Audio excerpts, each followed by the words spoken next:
Colleagues, ladies and gentlemen, we are now going to have the session on human capital, and it will go on till 5:30, and the Minister, Honourable Minister, will speak at 5:30 to us. So it gives us just under an hour for this session, or 50 minutes for this session on human capital, and it's a great privilege to hand over to Dr. Stephen Twigg. I didn't know you were a doctor. No. To Stephen Twigg, who was my chairman on the International Development Committee in the House of Commons. So, Stephen, over to you. Thank you. Jeremy, thank you very much indeed, and good afternoon, everyone. It's a pleasure to chair this session on developing human capital for the 21st century. And Jeremy, in your opening remarks this morning, you spoke about the language, and essentially you rephrased this in a way that I liked. It's about investing in people. And I think a number of contributors through the day have located our conversations today in the context of the Sustainable Development Goals, the global goals, and in particular, the theme, the thread that runs through those goals that we wish to leave no one behind. And I think if we are looking at the development of human capital for the 21st century, at the heart of that is education, and how effectively we invest in education, how we ensure universal access, but how we also measure and ensure quality, how we focus on school years, but also on the early years before children go to school, and then how we get right the challenges of tertiary education, whether that's vocational, technical and practical education, or whether it's academic university education. And I think as parliamentarians, it is particularly useful in this session for us to focus our minds on how we in our parliaments can address this, and in particular, with the launch this week of the World Bank's Human Capital Index, I think it would be very fruitful for us to consider how our parliaments can use that Human Capital Index, both in terms of our national responsibilities in our own countries, but also in terms of our relationships with other countries around the world. So let me now, with great pleasure, introduce the first of our three panel speakers.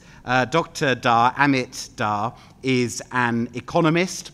He is Director of Strategy and Operations for Human Development Practice in the World Bank Group, and his most recent assignment was being Director of Education Global Practice. Amit, the floor is yours. Thank you. Thank you very much. I'll still call you Dr. Twigg. And thank you all for being here today. I am actually going to make a little bit PowerPoint presentation on what we call the Human Capital Project, and I think the introduction Mr. Twigg gave is very, very relevant because, and I was delighted to hear that throughout the day, the theme that seems to be running in this discussion is about investing in people. And so, as you can see at the bottom of our slide, the Human Capital Project is all about investing in people. Basically, what is this Human Capital Project all about? What is it trying to do? And what it's trying to do is trying to accelerate more and better investments in people globally. We really think that this is the time where we all, as citizens of the world, and you all as very important parliamentarians who are basically defining policies in your countries, are really sort of paramount to putting people first. And so this is what the objective of the project is. It contains three aspects. The first one is the Human Capital Index that you were just talking about. Then there is a whole measurement and research agenda, and then there is a country engagement agenda. And I'll go through each of them quickly so that you can understand what are the types of things that we're trying to do. So the first thing was the index, and the index basically is talking about how much human capital a child born today can expect to acquire by age 18, given the risk to poor health and poor education that prevail in the country where she lives. So that's kind of how we are defining it. And so it's trying to look at the productivity of the future workforce.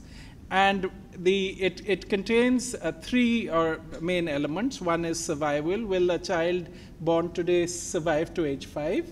The second one is schooling, not just in terms of the amount of years of schooling or amount of time the child has access to schooling, but also how much they're learning, because I think that's being the sort of the crux of the matter and the big challenge most countries are facing right now.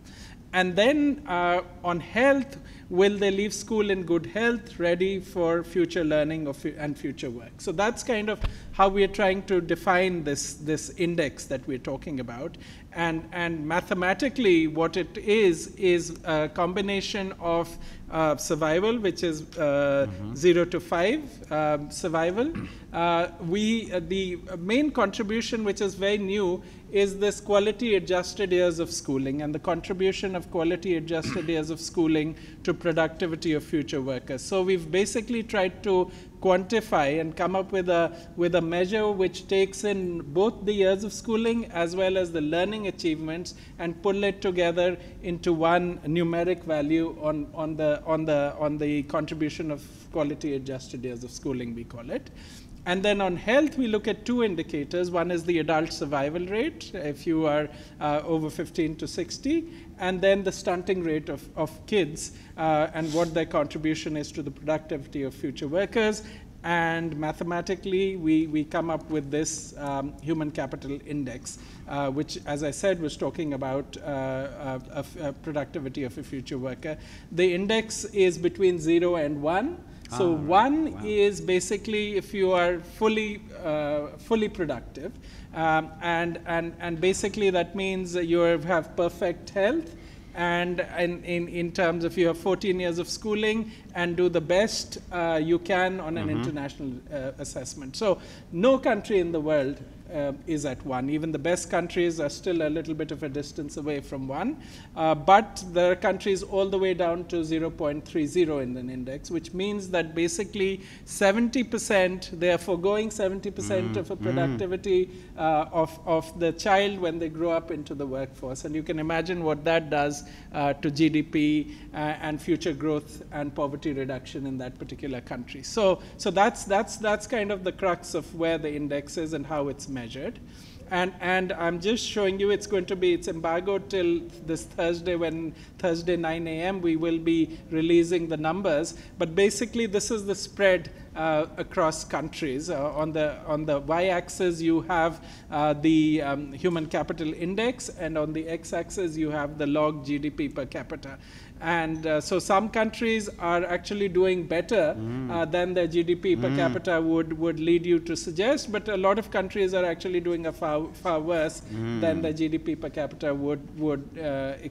you would expect them to do. And obviously we want all countries actually to be sort of clustered around close to 1, but you can see there's huge dispersion around the world on that. So that's kind of what it is looking like, and we will be releasing the numbers for each country on Thursday. So that was the first part of the Human Capital Index, and it's very closely, and we've been working very closely with the United Nations because they have their Human Development Index, but also trying to make sure that it is closely correlated to the Sustainable Development Goals. And you can see the various SDGs are very significant or very important to our index. The second part is our measurement and research agenda, and here what we're talking about is basically trying to provide policymakers such as yourselves with more information on how to invest in human capital, and basically to create the demand for human capital investments. And so, this index as it is right now focuses on the productivity of future workers. What we haven't looked at, because we don't have that data available for a large range of countries, is the stock of the workforce. Right. Someone who is already working, and what kind of productivity would they have, and that is not measured as yet just because of lack of data. And so one of the things that we are trying to do as we move forward into future versions of the index over the next few years is build up this research and measurement agenda, which will allow us to expand this index to cover not just the flow but also the stock of the workforce.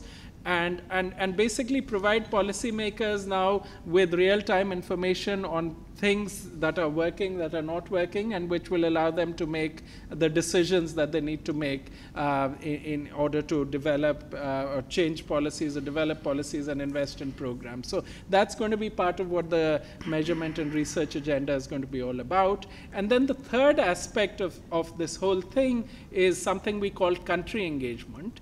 And basically, when this we started discussing this over the last few months, and we thought going into Bali, it may be useful that if we have 5 or 6 countries who kind of sign up on the human capital project, and we help them work with them and help them develop plans for quick acceleration of human capital indicators.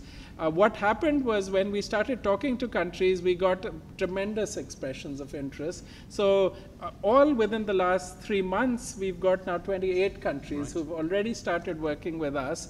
And you will see over the next few days, they've developed first cuts of their visions and plans, which are really amazing. A lot of the countries are represented in this room about things that they need to, that the challenges that the countries face, the types of things they need to do, and how they will actually accelerate progress to achieving on human capital indicators. So that's kind of what we are doing, and we will continue working with these 28 countries after Bali to support actually the implementation of the plans.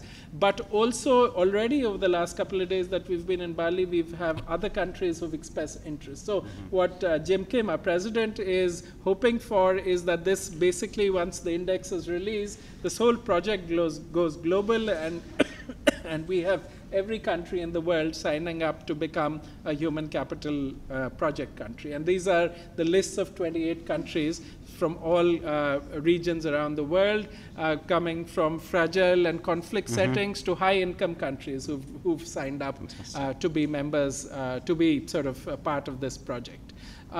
Basically, very quickly, we are helping them sort of, or rather they're developing plans on how to leverage resources, how to align policies with results-focused investments, address these measurement and analytical gaps, and basically 2 or 3 things. And in fact, it'd be great to get this august body's thoughts on that. How do we actually sustain these efforts across political cycles, across changes in government? That's very important.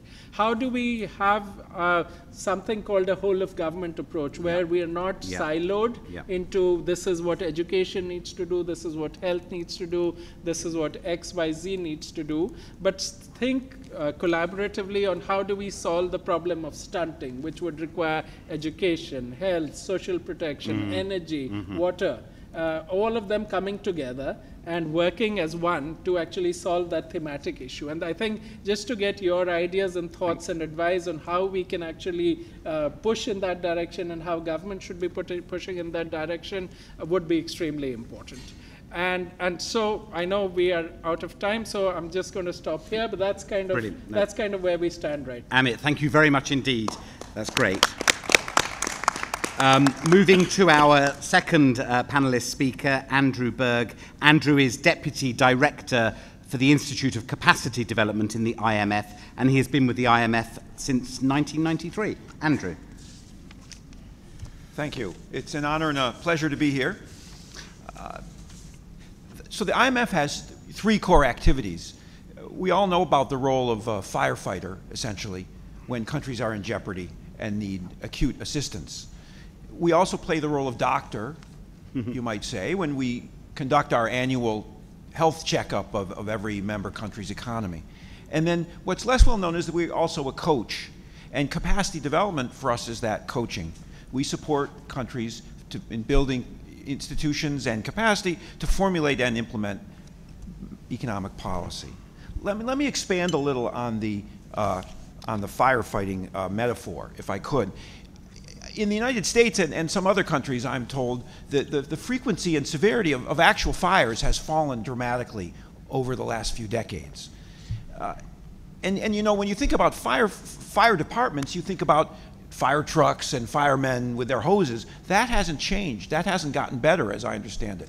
What's gotten better is the regulatory environment, the sprinkler systems, and all those sorts of behind-the-scenes work that's actually also done by fire departments. That means that there are fewer fires, and when they happen, they're less severe and easier to deal with.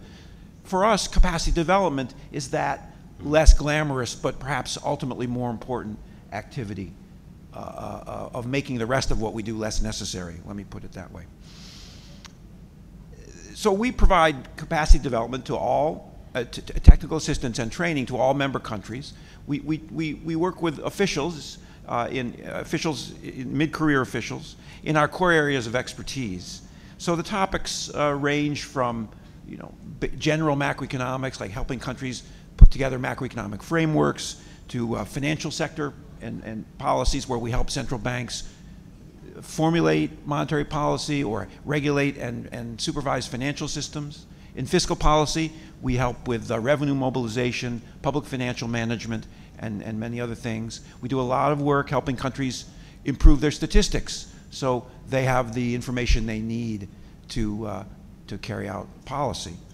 We do quite a bit of work with some work anyway, in legal area, anti-money laundering, and central bank laws, and many other things. So we provide the support partly from headquarters, Washington-based experts who travel, and also through a global network of 16 regional training centers and TA centers. In Asia, for example, we have 5 capacity development or CD centers in Singapore, China, New Delhi, Bangkok, and Fiji, serving the Pacific Islands. Besides classroom training and more focused technical assistance, we've been recently building up our online training. If you go to the IMF website, you'll see, I think it's about 9 courses now, and these are more or less the equivalent, each one is the equivalent of a 2-week full-time face-to-face course that are freely available at different times throughout the year. The most recent one is on public financial management, for example. We heard in the introduction about primary, secondary, and tertiary education. Of course, we don't do any of that. We're in mid-career. We're part of lifelong learning. I think if you think about the way technology is changing the workplace, and the way, in particular, the way workers' attachments to firms may be changing, lifelong learning seems to become increasingly important, and also maybe harder to deliver. And so we consider this a part of that, at least for officials. So let me just give a few examples to give the flavor of some of the things we do. In Cambodia, which has had very rapid economic development and a very young population, we've noticed very strong demand for all sorts of general economic and technical training at key agencies we deal with, such as the Finance Ministry and the National Bank. The average age is 24, and there's a need for a whole new cadre of staff. We've been providing technical assistance and hands-on training to this generation of young economists who are now playing increasingly important roles in their institutions and elsewhere. In fact, the person who helped me put together these speaking points was a graduate of one of these, some of this training. In the Cambodia, Laos, Myanmar, and Vietnam region, countries are becoming more and more open to trade and financial flows. They have to come to terms with the volatile external environment. We've been supporting countries in addressing topics such as how to manage exchange rate, how much foreign reserves to hold, and how to make the best use of capital inflows, building on cross-country experience in the region.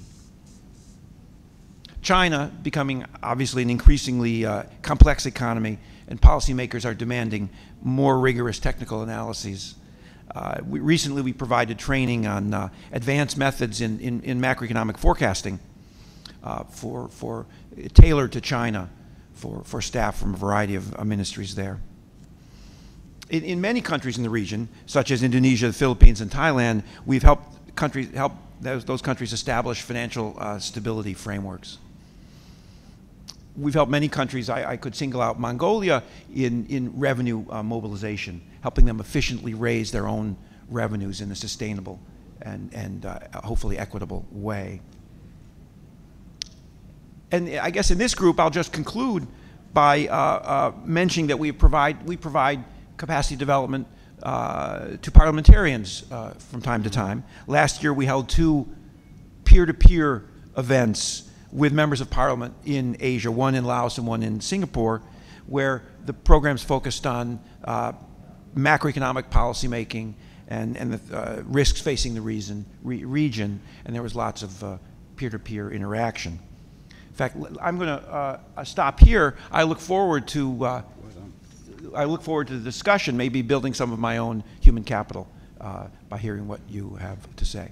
Andrew, thank you very much indeed. That's fantastic. Thank you.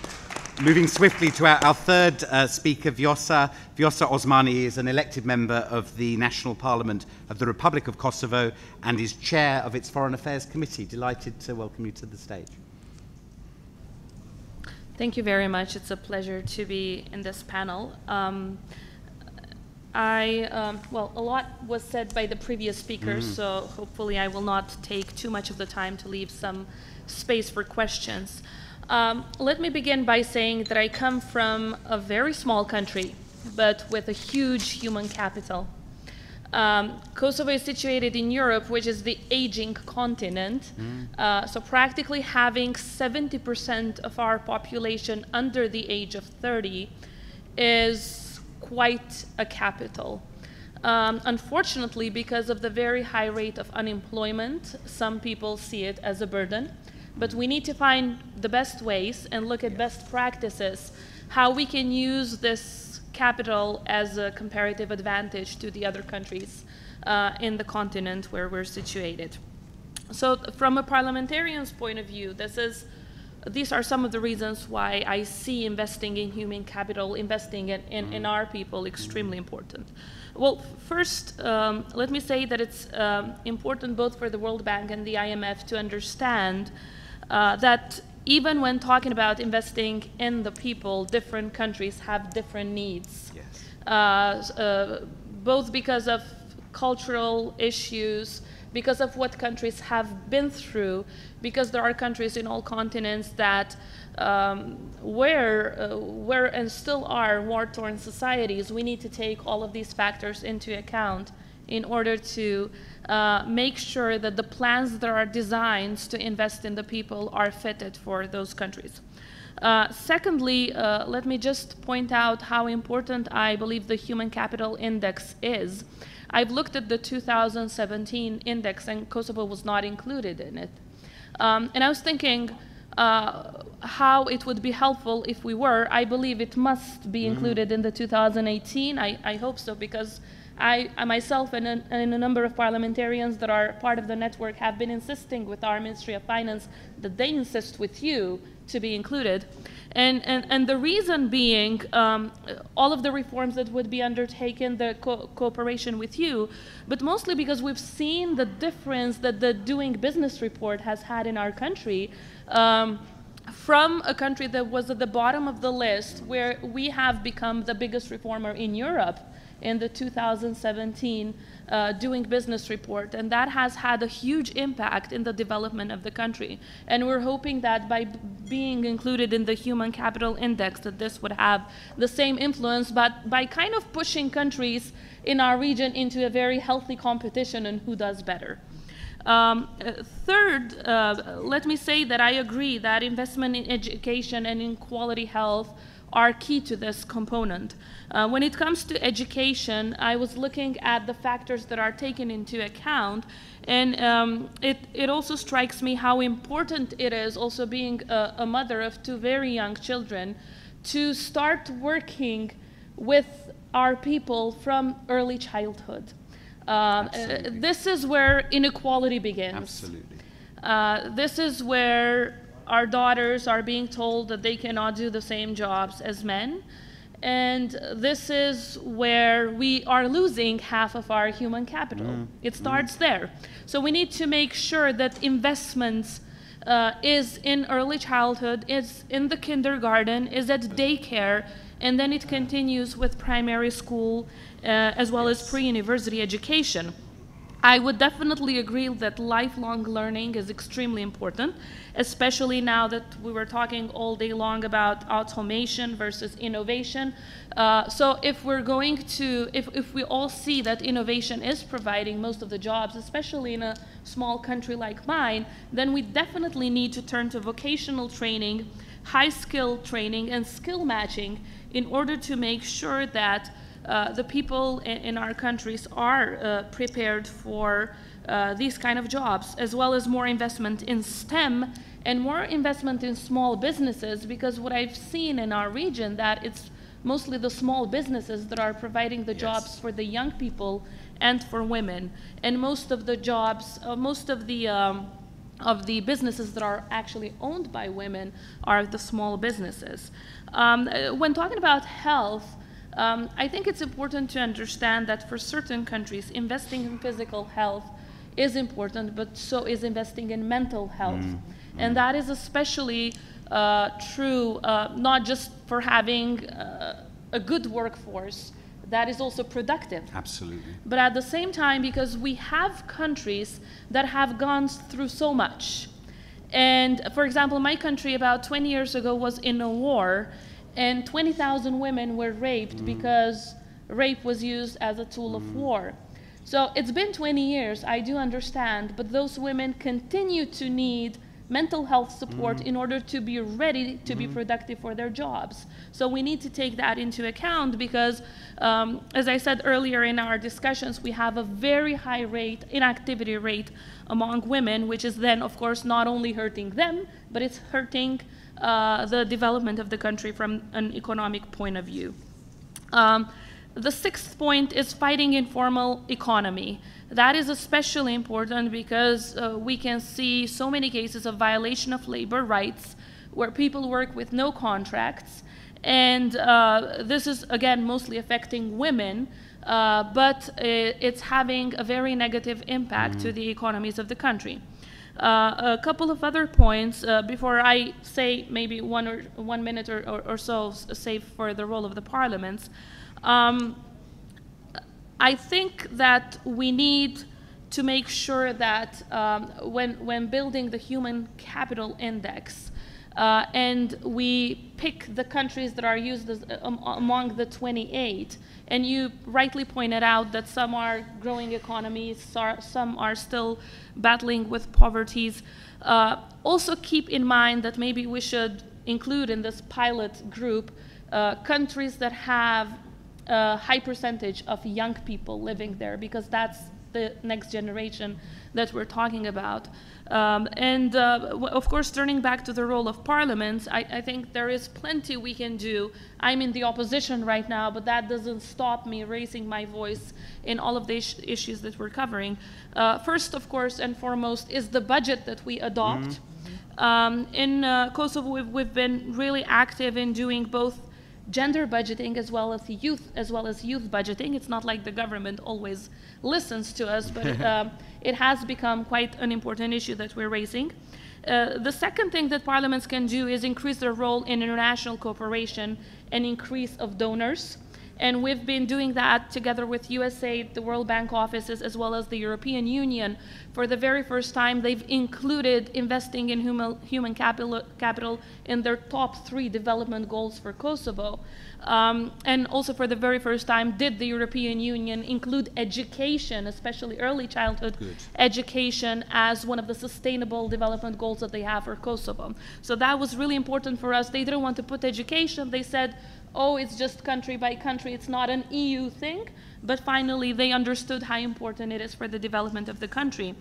We need to continue to keep the governments accountable, which is the role of the parliament, because only if there's political will to sustain investment in human capital do we achieve anything, because it's not enough for only one government to have goals to invest in people. We need to make sure that if the next government, no matter if it's left or right or center or left or center right, have the same sustainable aims in order to invest in human capital.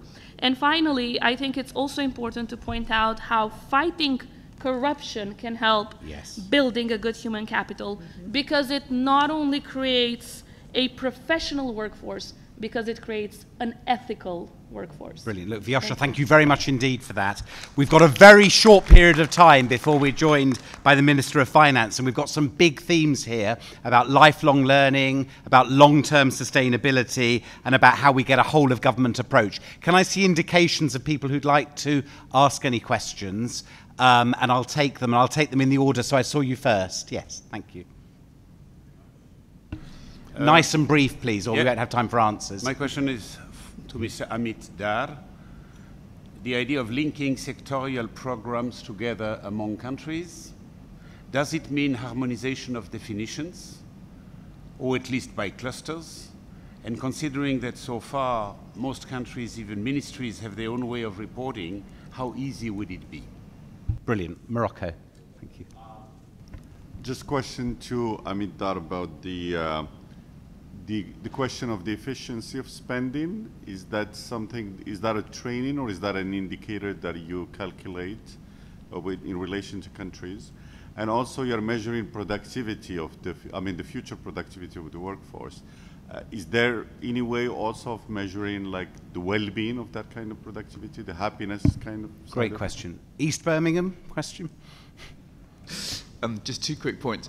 Are there plans to begin developing internationally comparable statistics on government spending linked to the index? Because what I think we could really do with is advice on, frankly, which countries are developing approaches that give you the biggest bang for the buck. That informs the debate that we have about choices of strategy inside a parliament. Second, I just want to really endorse this point about mental health and including mental health in the basket of indicators, because I think for a lot of us, that's now emerging as a really top-tier issue. Great. Final question, Nepal. Amit spoke about human development indicators with futuristic outlook. I mean, they certainly seem to be tremendous improvement over the ones we have here. You talked about also human capital development barriers. Are you thinking of some of the more prominent and important ones so that intervening them would bring about a lot of changes? Brilliant. Here I was kind of thinking of bellwether barriers that you should pay particular attention to. Look, fantastic questions. I think they're all for Amit. So I'll ask him to answer them, and if we have time, I'll bring in the other two panelists, but it may be that the Minister arrives whilst Amit's answering. So, Amit, over to you. Thank you, and thank you very much for all the questions. I think when we are talking about linking sectoral programs, what we are saying is that that silos that every ministry, and I'm not just talking about ministry because this happens in our own organizations, those should be broken down. So if you're addressing a problem, as I was giving the example of stunting, don't just look at the Ministry of Health to address that issue. Stunting involves many issues and many challenges. It is to do with sort of education, early childhood education and simulation. It has to do with giving the family adequate resources, poor families adequate resources, so some kind of social protection to enable them to access programs. It has to do with clean water and sanitation and other aspects. So if these ministries can actually start working together, rather than just seeing things in silos, I think we can really make big differences and solve problems in a much more effective manner. So that is what I meant by sort of having a whole of government or a sectoral approach to those issues. On your question, sir, on the efficiency of spending, I think that's critical. And I think there was a couple of questions on that, because this is what we are trying to do right now. Spending is not an aspect of the human capital index, but for all the early adopter countries, one of the things, we're trying to see countries, there are 2 or 3 sets of countries. One is those which don't have adequate resources to invest in human capital, and so they need help and they need assistance, thank you so much, from donors or other partners to actually increase the level of resources going into them. There's another set of countries which is investing a lot in human capital, but actually not achieving any results. And I think that's kind of one of the sets of things that we're going to be pushing and working with our 28 countries to look at is, are the resources that you're putting into the system, are they used efficiently? Are they used in a way which is actually beneficial and having an impact on the ground, or you're just putting money into the system and not really getting an impact out of it? So that's going to be a very important aspect of what we're trying to do as part of this. And we're going to do a lot of public expenditure reviews, and related issues are going to be part of what we're going to do in the future. And so that was, and thank you for your call out on mental health. The World Bank is also doing some work on that as we speak. In your question on Nepal, sort of what are the types of interventions, and what we're trying to do right now is to develop some typology as well as a paper on what are some of the good practice interventions and areas where if we intervene, we'll get a much larger bang for our buck. And in this kind of, this will be continuously built up over time, but over the next few weeks, we'll come out with the first version of this. So I think your next speaker is here. So Amit, that was amazing. I think we managed in 25 minutes to cover a lot of ground, and thank you to everyone for their discipline, and particularly our speakers. Thank you very much. And I think at this point, I'm going to hand the chair back to Jeremy Lefroy, who will be introducing the Minister. But thank you very much. Thank you. Thank you.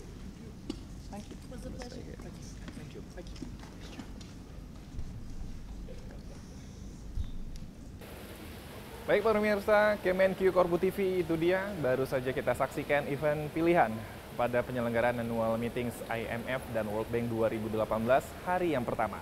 Besok 9 Oktober 2018 tentunya akan ada event-event dan diskusi menarik yang akan Kemenkeu Korbu TV siarkan secara langsung.